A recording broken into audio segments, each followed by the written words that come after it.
one, that's a great overview of your whole career there.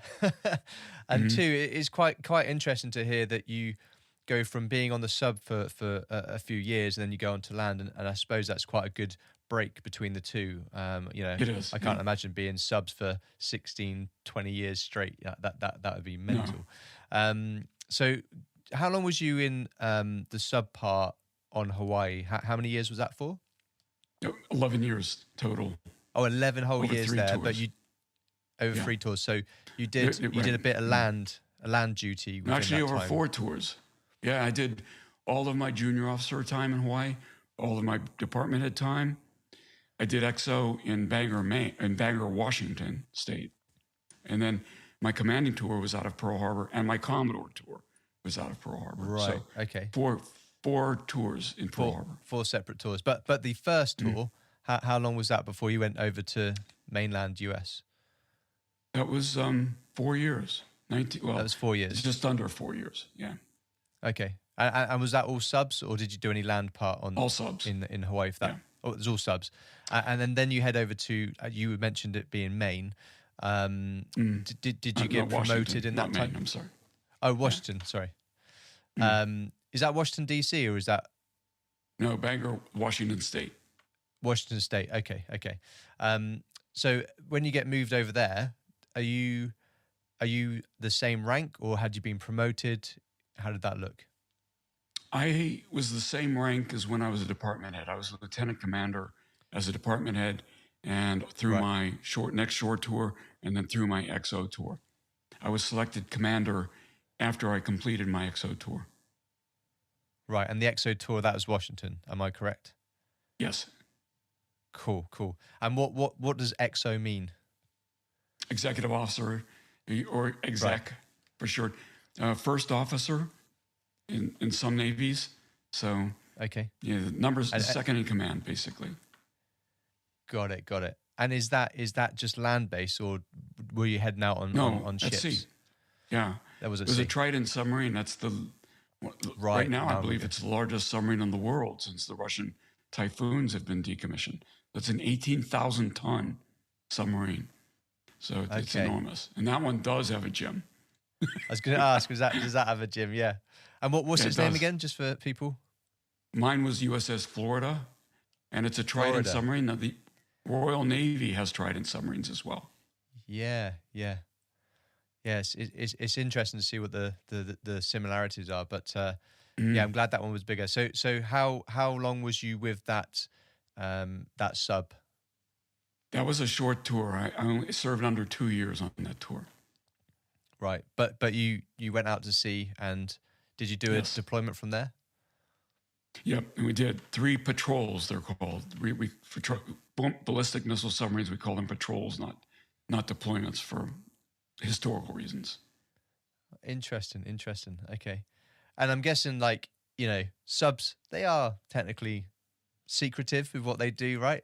So Yeah, I'm they guessing you are. can't say where you went on all of these places and deployments and patrols, but out into the middle of the sea probably would be the easiest way, right?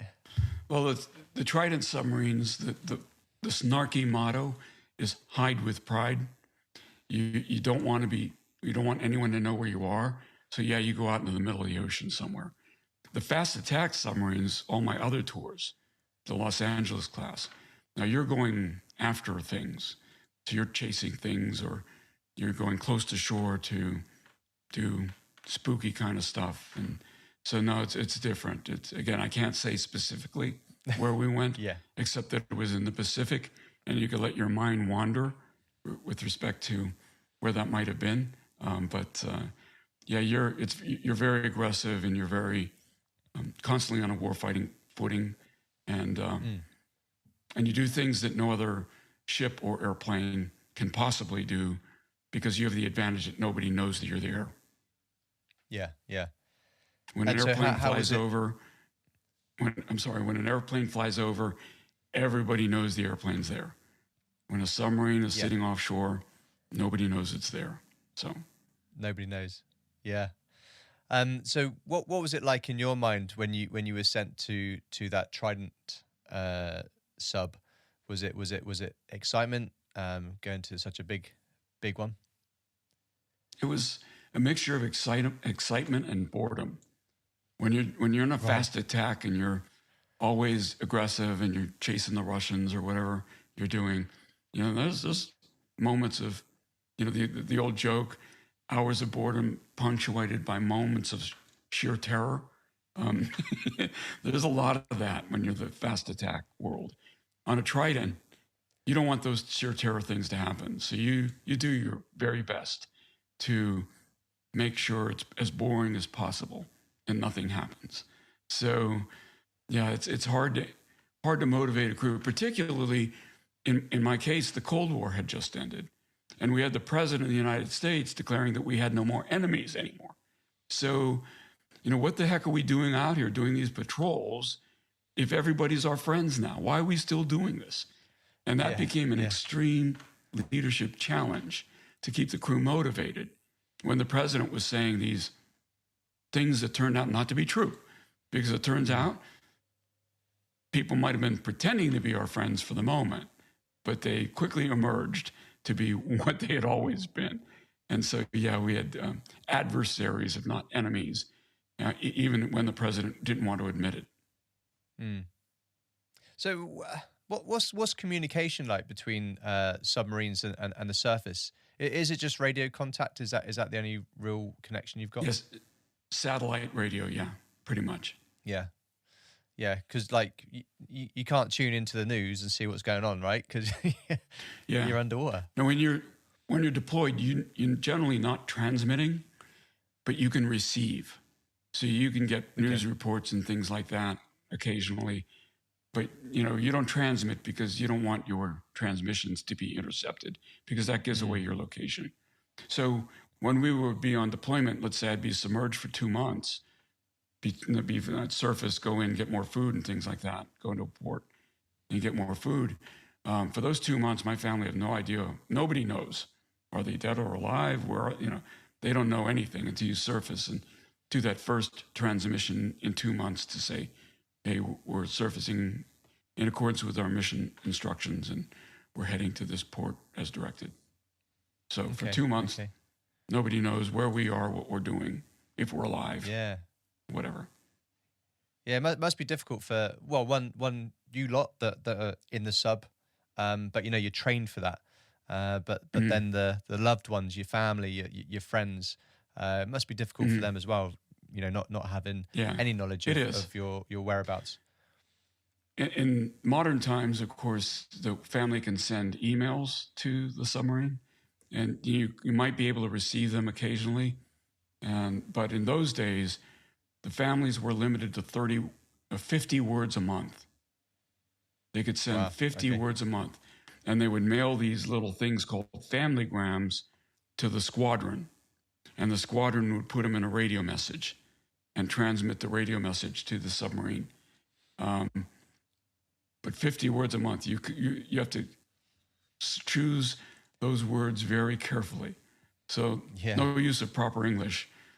All the articles are eliminated because they count against the 50 words. And so it becomes a silly form of code almost. The wife will send to the husband or the mother to the son or whatever. Yeah. And so after your 2 years in Washington, did you say you go back to Pearl Harbor? Is that right? No, then I would go back to shore duty. So all of my shore tours except my last one were at the Pentagon.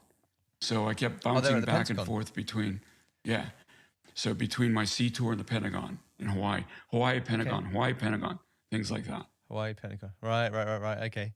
So this is kind of, again, if I'm doing maths right in my head, you're talking maybe late 80s that you're then doing your first shore duty in the Pentagon. Is that correct?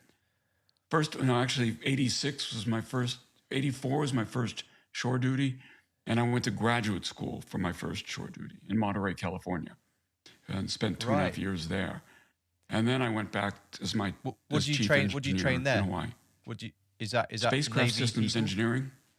Yeah. Okay. It's only Navy. It's military. So any military. In fact, we have foreign students as well. So we had Royal Navy officers come as well. So for graduate school, so you get a master's degree out of that. Wow. And Okay. then I went back to sea from there. And so let's talk about Pentagon. I think everybody that has any interest in the military or that kind of news in the world, they know what the Pentagon is about. So your first time there, that was the late 80s, is that right? Yeah, it was 90 to 92 was after my department head tour. Right. Okay. And so what's it like there? Because I've been there on the outside, and it's massive. Yes. But what's it like being part of that department, I suppose? Yeah, I was working for the Joint Chiefs of Staff on my first Pentagon tour, and that was when General Colin Powell was the chairman. So it was a culture shock from a whole bunch of different levels. First, they put you through a week-long school just to learn how to be in the Pentagon, how to find your way around and what the work's going to be like, and how to use your computer. And back in those days, we had these ancient Wang computers with ancient word processing software in 1990. So yeah, it was. The truth is, I had never intended to stay in the Navy as long as I did. Right. I was going to get out, like my friend that I referred to earlier, after 5 years, and then they offered graduate school to me. And I said, well, I at least ought to stay in for graduate school. But when you do that, you've got to do another sea tour to pay back your graduate school. So, and then I got to go to my sea tour, and they offered the Joint Chiefs of Staff assignment in the Pentagon to me. And I thought, well, that's kind of interesting. So maybe I'll do that. So I do that. And then they say, well, we're going to send you screen for XO, executive officer.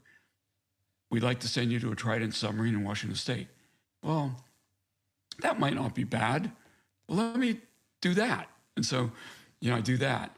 And then, I go back to the Pentagon, and because I didn't want to retire out of Washington State, go back to the Pentagon. And they say, well, you've screened for command. So you're going to be captain of a submarine in Pearl Harbor. Well, how can I not do that, right? And so that's how I ended up staying in as long as I did.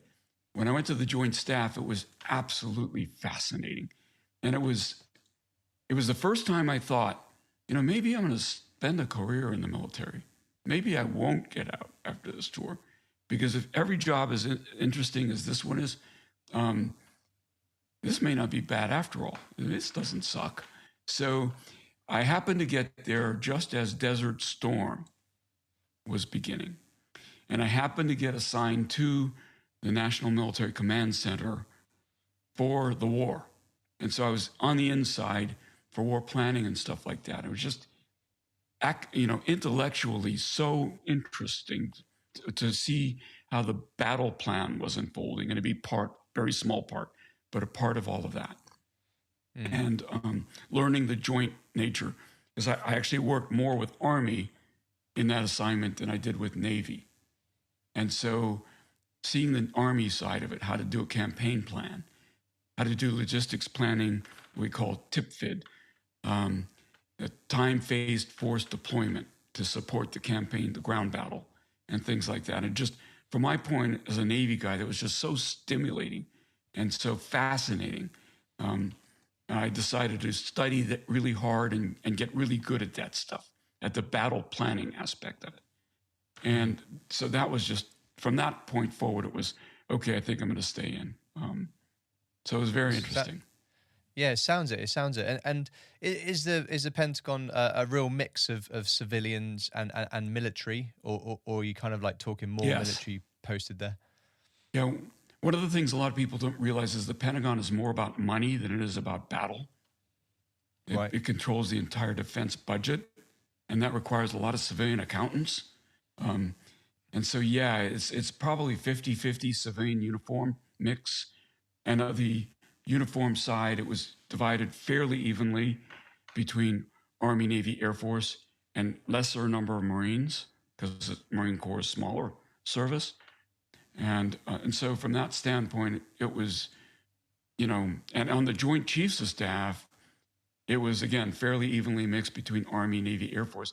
But I was assigned more Army and Air Force than I was Navy in my job. Even though I was wearing the Navy uniform, I saw a lot of Army and Air Force issues. And that, for me, I was called a Joint Specialty Officer. So I was Navy, but I was specializing in cross-service issues. And just absolutely brilliant. That's cool. And is it so? I was stationed at the Army headquarters here in the UK for a period of time. So to go there, it's fairly high rank. So like my job, you had to be a sergeant to get into that role. So in the Pentagon, was it more officers or higher ranking personnel? It's more officers. Yeah, there's some enlisted in the communications rooms and things like that, and some, you know, yeoman is what we call it in the Navy, which is kind of a secretarial role, administrative role. So there's some of that. There's some medical people, corpsmen, medics in the clinics, but it's mostly officers dealing with resources, money, policy, a little bit of coordinating with the combatant commanders on battle planning. But most of the battle planning is done at the combatant commander's staff, at Central Command, Pacific, now we call it Indo-Pacific Command, Strategic Command, you know, Africa Command, places like that, European Command. Okay. And is it kind of ran like a normal camp, like a normal station, military station? No, there's nothing normal about how the Pentagon is run. Yeah, no. So, for example, on the physical fitness stuff, and you guys still have to do your physical fitness training and pass your physical fitness. Those were all run by the services. So even though I was working joint issues with the Army and Air Force, I still had to go do my physical stuff with the Navy. So it's an amalgam of different service and policies and things like that. So it's nothing normal about it. Okay. It does sound really interesting because, like I say, I've been on the outside and there's just so much security. Like, if I went near it, I'd probably get shouted at. So I never did. Yeah. So you always wonder. Yeah. You do always wonder. You know, I've been to the Army, British Army headquarters and Whitehall, and as a PGHQ. I've been to these places during my active duty time, but you know, I've never served there. I taught anti-submarine warfare for senior officers in Portsmouth for a course. But again, this is only very temporary visiting kind of assignments. Not a great, no permanent, assignments there. But got a little smattering. And of course, my biggest time with the United Kingdom was when, as captain of a submarine, I was attached to the HMS Illustrious Battle Group in the Pacific during the handover of Hong Kong from the UK to China. So I was there for that historic, monumentous event, and that was fascinating. What year is this? Pardon? What year was that? That was 1997.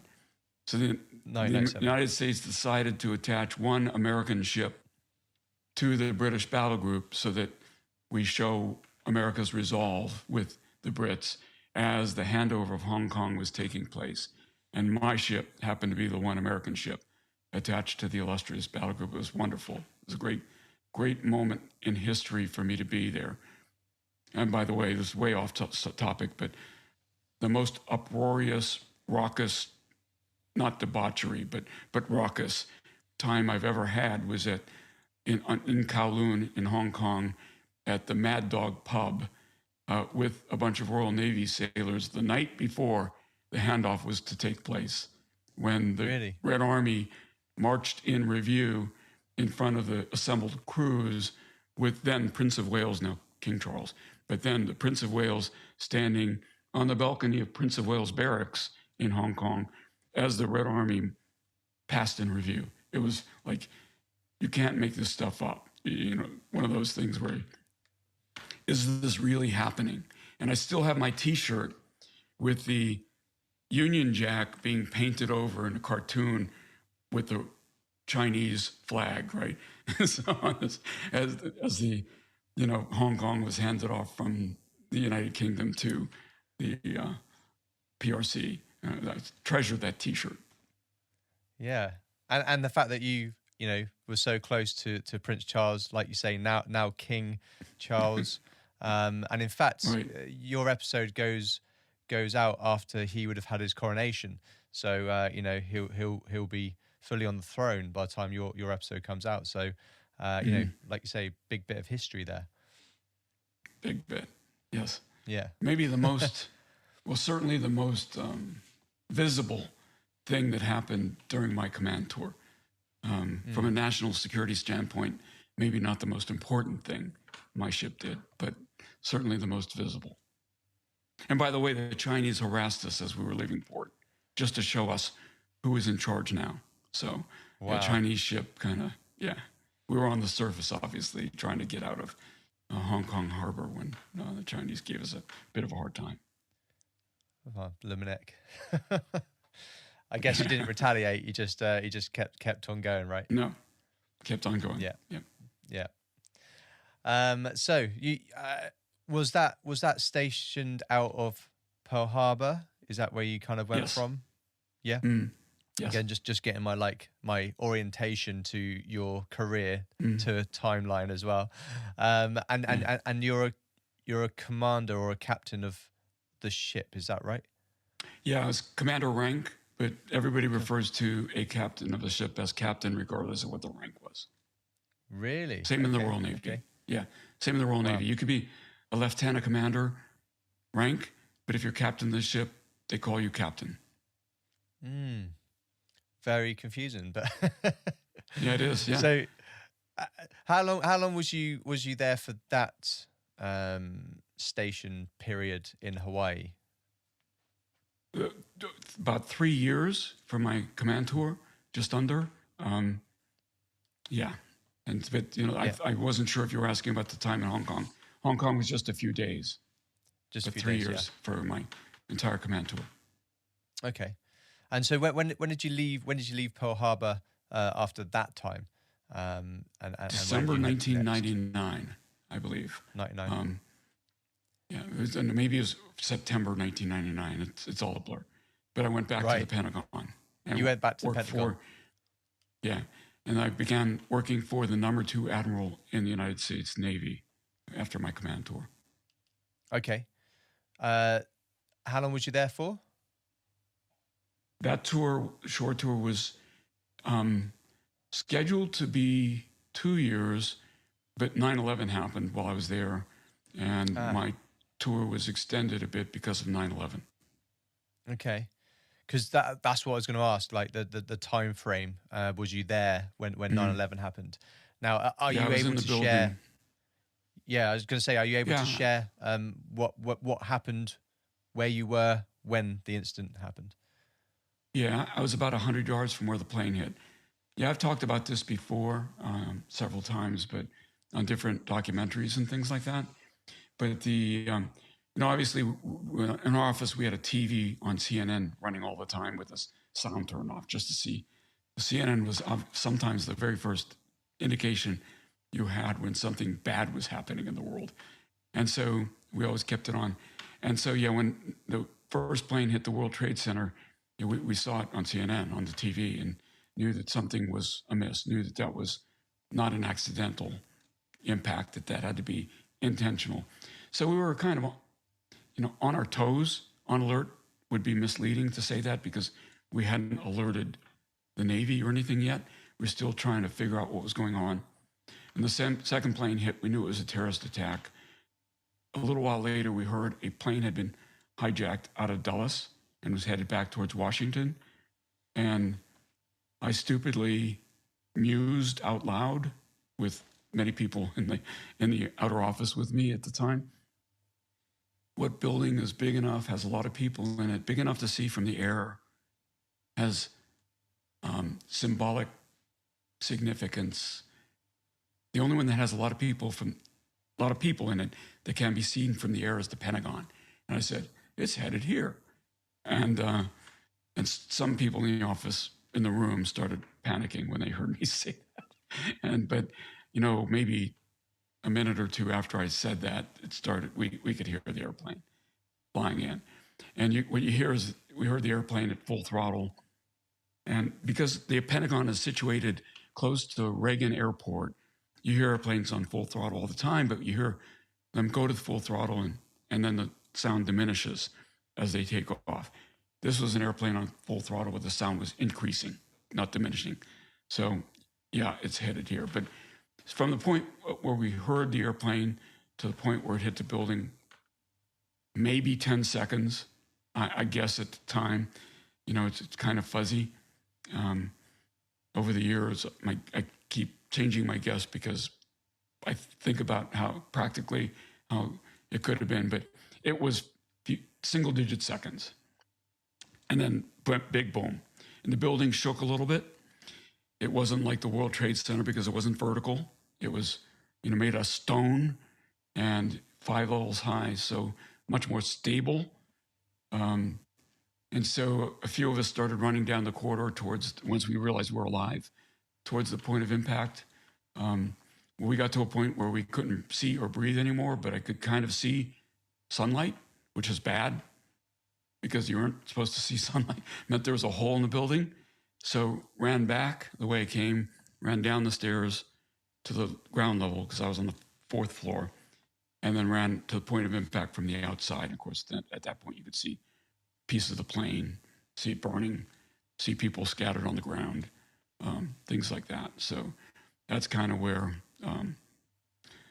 the memory kind of all jumbles together because we did a few rescues and evacuated some people from near the building, tried to see inside at the airplane, could see the engines, could see the landing gear.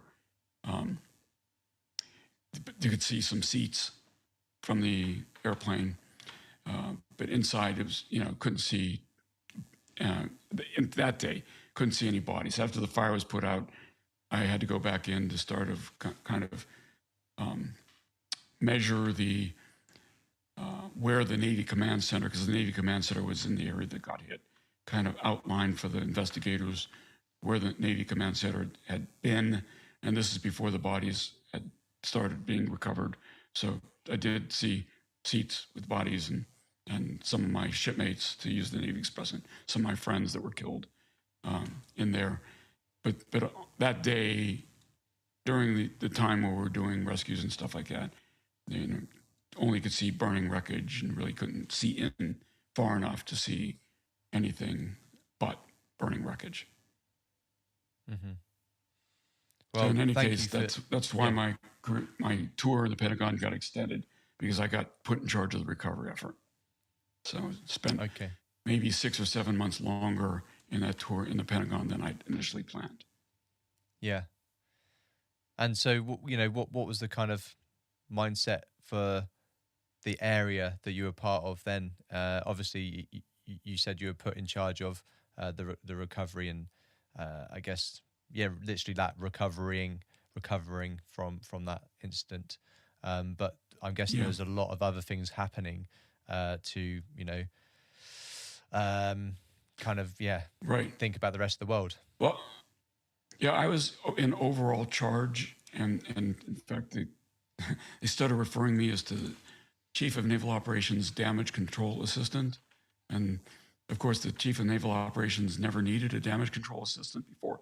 But I had to set up, because the Navy was actually reduced to 11% of its pre-9/11 footprint by office space standpoint.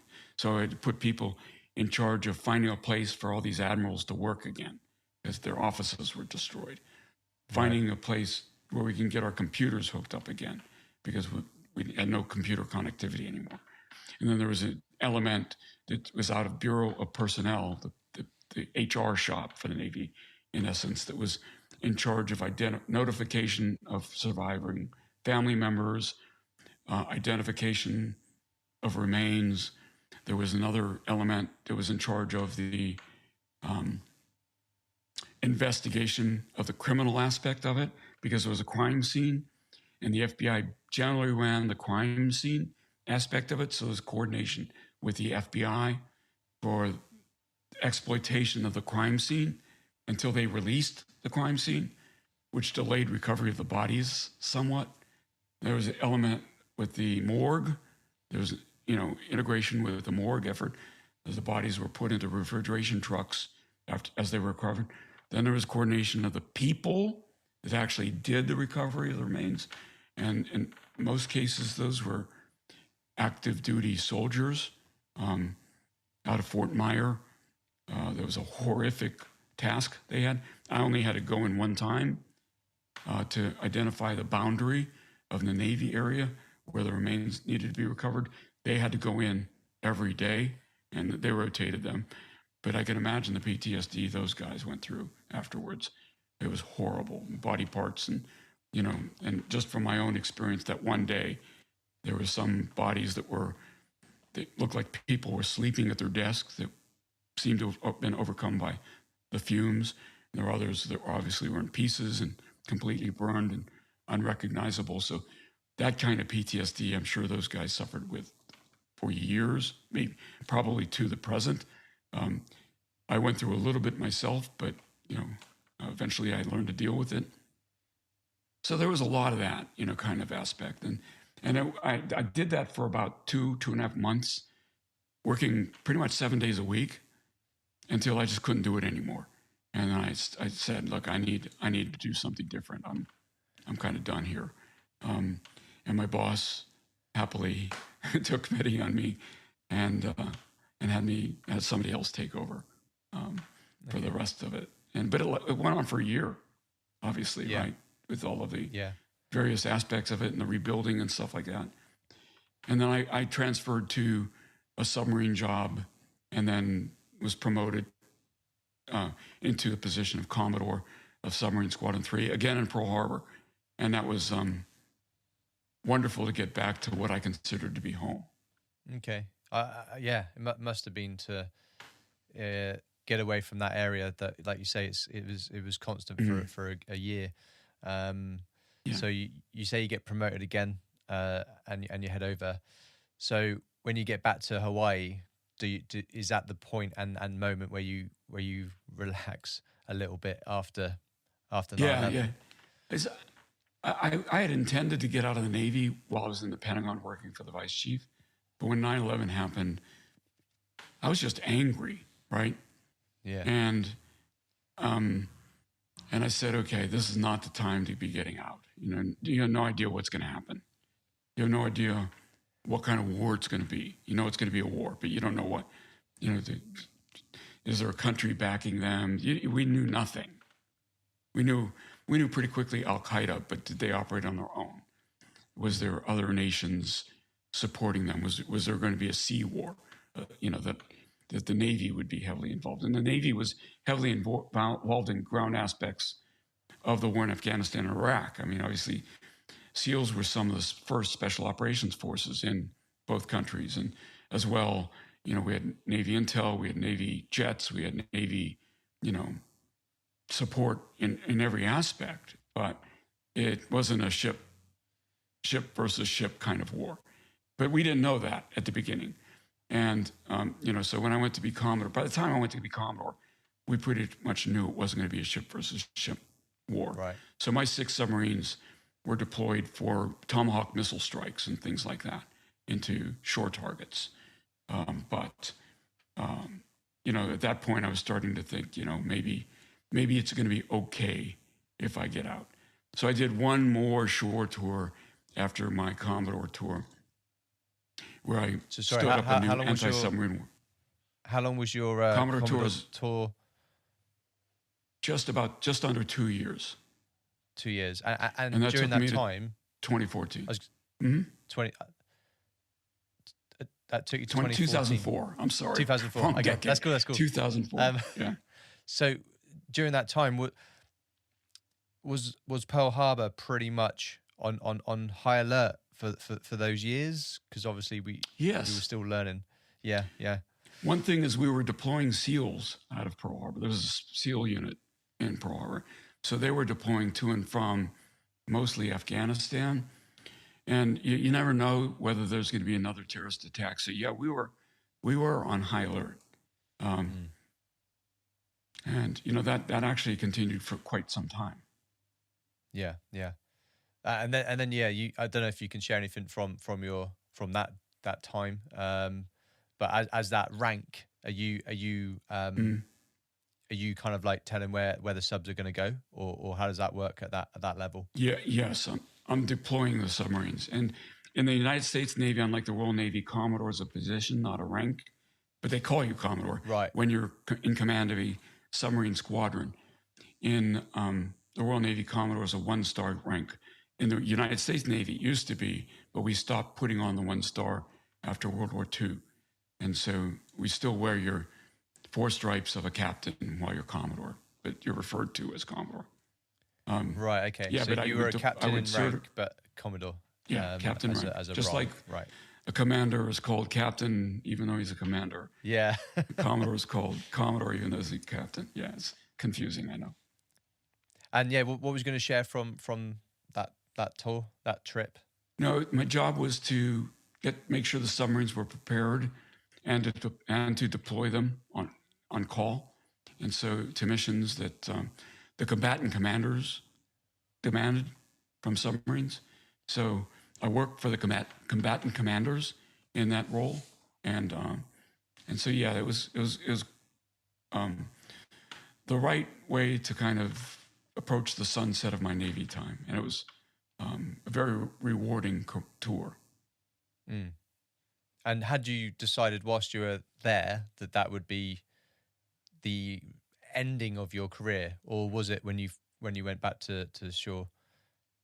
Yeah, it was while I was there, but I didn't want to retire out of Hawaii as Commodore because, first of all, 2 reasons. First of all, it's frowned upon to retire out of command. It's not considered cricket. Yeah. And the second reason is you're supposed to do one more tour after and then retire. And the second reason is there's not many jobs in Hawaii. So I thought I was keen to have the Navy pay for me to transfer back to the mainland United States for the household goods move and everything, and then retire out of the mainland where the jobs were. And so for those 2 reasons, I decided to do one more tour and retire then.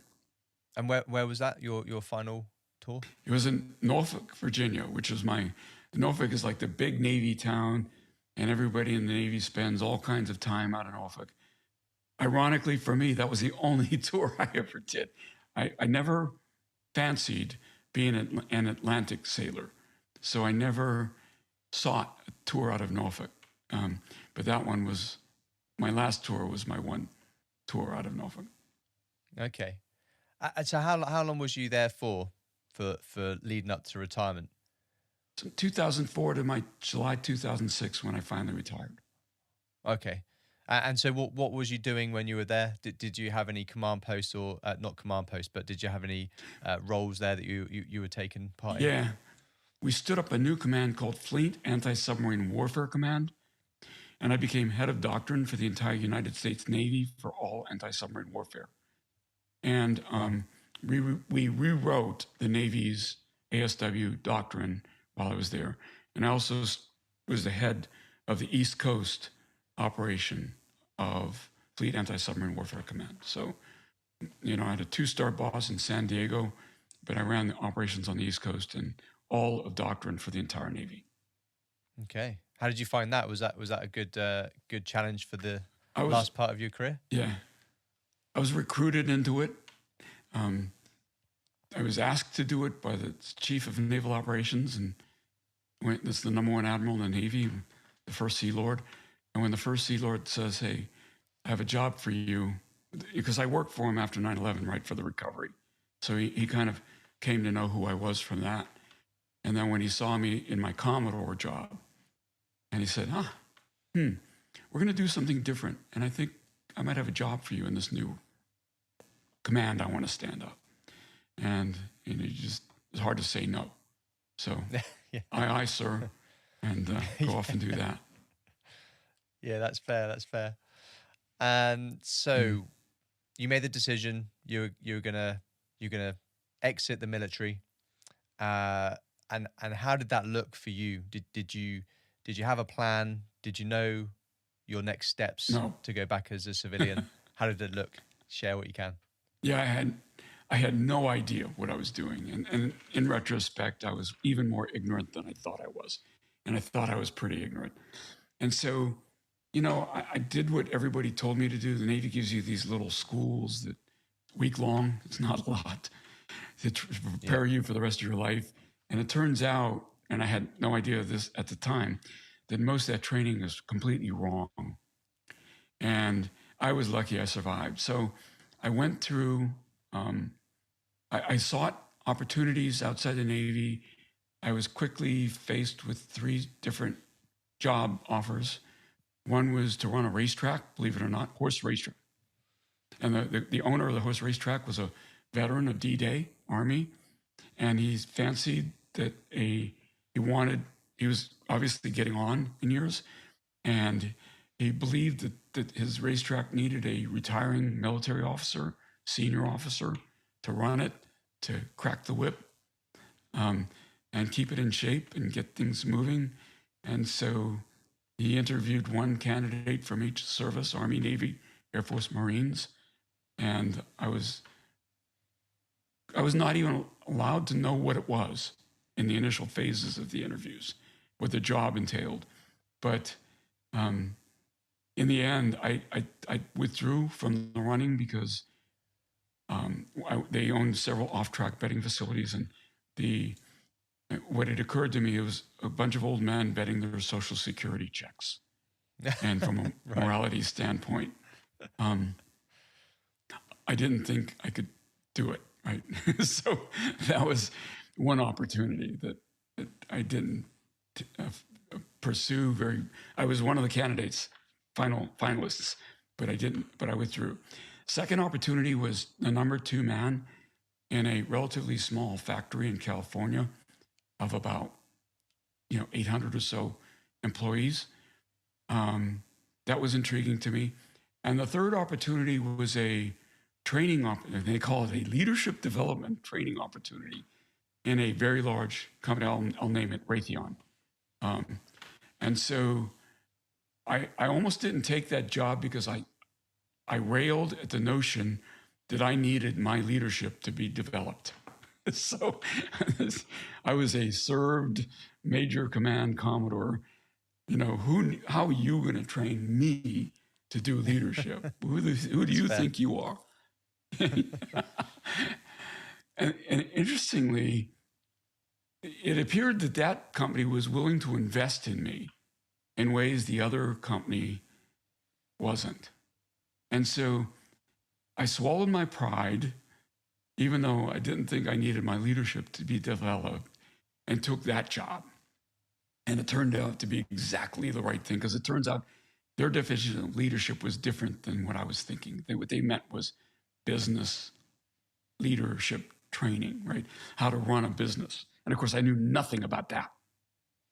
And so they almost screwed it up by calling it leadership development program and getting a negative reaction from me.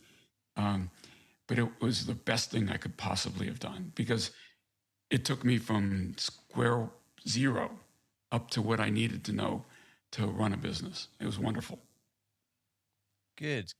So in some ways it was kind of bringing you into the civilian world, but at that Yes. level, and giving you that Yes. new type of training. So your mindset could be rearranged and in some ways re-guided to best suit that area. That's right. Yeah, and over the intervening, not to bore the listener, but I'll say that I got promoted a few times and was recruited to run other companies, divisions of other companies over the intervening 15 years, to the point where I eventually, became first president of L3's Navy business, a global Navy business, which consisted of 18 divisions globally, and 4,000 or so employees. Actually, had more employees in a prior job, 6,000 or so. But that was quite good, because I had 3 divisions in the UK, which I really, really loved, working with those divisions. including one that did British Royal Navy submarine training. So talk about coming full circle. Wow. Submarine officer training. Yeah. Up in Scotland, but several in Australia, and Australian submarine force. That was a wonderful. But then my last civilian job before I retired for good was as chief executive officer, managing director of a company called Spartan Corporation. It does anti-submarine warfare sensors mostly, and so going to that program in Raytheon, where I started my civilian career, set me up for success in my follow-on assignments, all of which were wonderful. I had nothing but wonderful jobs in wonderful companies all through my civilian career. Okay, so it sounds like your transition was fairly good, successful, and it also sounds like it was still linked to the Navy to a certain degree. Yeah, the military. Yeah, I would say that one of the things as I got more senior in my civilian jobs, I realized that I was promoted not because of what the Navy taught me as I was leaving the Navy, but in spite of what the Navy taught me, because everything they taught me was essentially wrong. And so I ended up taking a bigger and bigger role in trying to prepare transitioning U.S. military, not just Navy, people for what they were going to face in the civilian world, telling them what the military was going to teach them as they were leaving military service, and then explaining why it was all wrong and what they really needed to do. And as I was asked to do that, as my reputation, was expanded in training people in how to be successful in civilian jobs, it became inefficient for me to teach people one person at a time. I just didn't have the time. And so I decided I needed to write everything down and to prepare, to help people prepare. And so I started writing what I thought people needed to know. And before long, it was like the size of a book. And I said, all right, I guess this is a book that I'm writing. I didn't know that I was writing a book, but I guess it looks like a book to me now. And so I ended up having it published. And that's kind of what I do as a full-time job these days, because I did retire from my CEO role a year ago and pretty much do that full-time now. Nice. Well, that's a great segue. Fantastic segue, in fact, because I do have a copy of your book right here.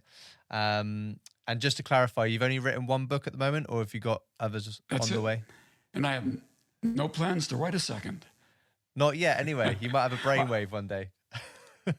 Yeah. So this one here is called From CO to CEO. I'm just going to hold it up to camera here so people can see it. You can see it's got your name down there. I mean, you know what it's like. I don't know why I'm explaining it to you, but just for others that are listening in. And then it's got like a subtitle of a practical guide for transitioning from military to industry leadership. There we go. Get my words out. So yeah, it's quite a chunky book. But did you want to share anything about the book for people that might entice them to purchase it? Yeah. Well, the basic premise of the book is a lot of these skills that the military wants you to believe are going to be very useful to you when you start a civilian job, in fact, aren't.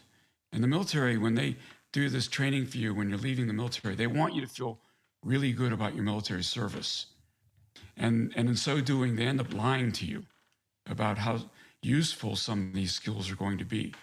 And people that then transition to the civilian world and try to use those skills kind of as they are in for a rude awakening and may fail. And what you need to do is understand how you need to modify those skills so that you can be successful in your civilian life. And that's really what the book is about. Yeah, and I've had a quick look at it, and what I've liked is you've broken it down to 5 parts, and then like each part has got, its own chapters essentially. But like part 1 is changing course. Part 2 is your place in the defense industry. Part 3 is landing the job you want. Part 4 is a portfolio on leadership, and then part 5 is the long view. So I thought that was quite cool and a great way of like laying the book out. So yeah, it's really cool. I'm glad you like it, Gav. Do you what do you do these days with it? Because you said you retired like a year ago or something, and you're doing this full time. So is that talks? Is that book shows? What are you doing with it? Yeah, well, I don't do what we did on this podcast. I'm saying that I didn't go through my life's history, but yeah, what I do is I teach companies. So the first thing I tried to do is I tried to change the military's training to make it better. And I learned very quickly that the military has no interest in changing their training. They're very happy to keep telling people lies. And I'm being a little harsh with that word, but in fact, it turns out that they know that what they're saying is not true. But they have a mission, and the mission is to make people feel good about themselves as they're leaving the service, not to make them successful, because the military gets nothing out of that. Right. So they're going to keep telling their lies. So then I tried to kind of cast a wide net and teach military people directly. And I can do that, but I'm doing that in increments of 50, right? Let's say 50. And there are 200,000 in the United States military people leaving the service every year. So when I'm doing it in increments of 50, it's not going to cover a very wide canvas. Mm-hmm. So then I said, what I really need to do is get to the employers, because the employers have vested interest in their employees being successful. So if I can teach the employers what they need to know to make their military transitioning employees successful, they're going to spend money. They have an interest. They're very motivated to make that work. So I've found much more success talking to employers, because they're going to cover much wider swaths of military hires, right? Not in increments of 50, but in hundreds at a time in some cases. Yeah. So that's kind of where my current focus is in doing talks, doing training sessions with the employers. I still do talks for the transitioning veterans, but I don't think I've had a single talk with more than 40 or 50 people. Now, many of them are recorded and others watch and things like that. But the only way to really move the needle here is by getting to the employers. Yeah. Well, I'm going to say good luck with that endeavor, and hopefully it continues on a good trajectory for you.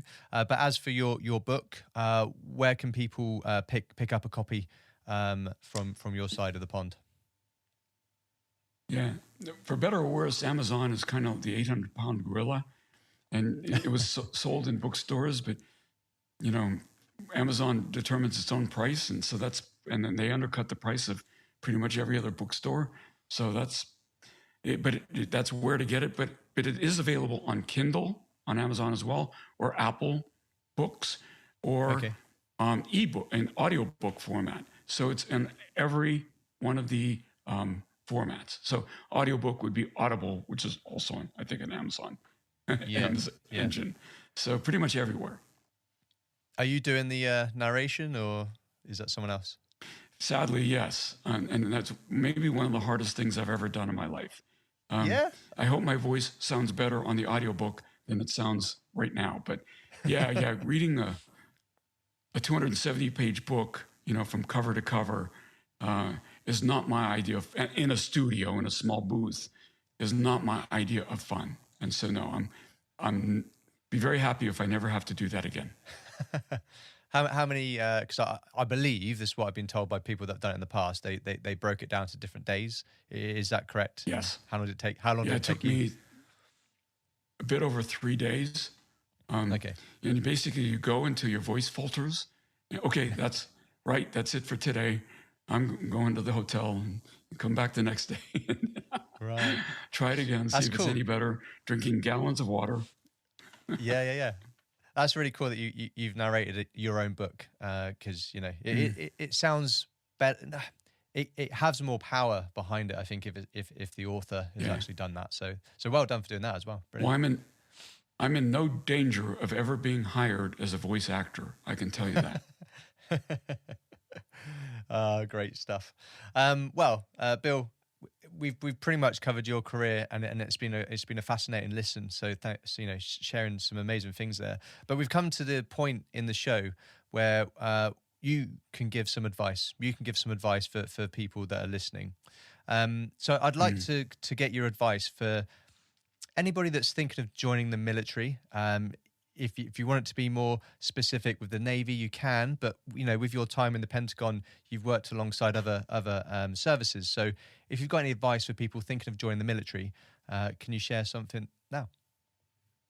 Yeah, what I would say is if you've got the ability, inclination, and motivation, there is no better preparation for whatever future you select than joining the military. It was exactly the right move for me. And I look back to this vast expanse of history. I'm now 66, and I started when I was 17, and I got out in my mid-40s. So I do not regret anything. In fact, if I were to do it over again, I would do it exactly the same way. So I highly encourage those of you that have the inclination and ability to go that route. Even if you only do it for one tour, it's going to change your life. And so I encourage you.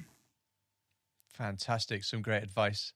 And the next bit of advice is for veterans, be that veterans that have been out for a while, or for anyone that's maybe just about to transition back to civilian life and become a veteran for the first time. When you just transition, what I tell people today that is leadership is hard, but it's even harder when you're leading people who can actually quit. And when, my submarine crew might have disagreed with something I was deciding to do, but there was no place for them to go.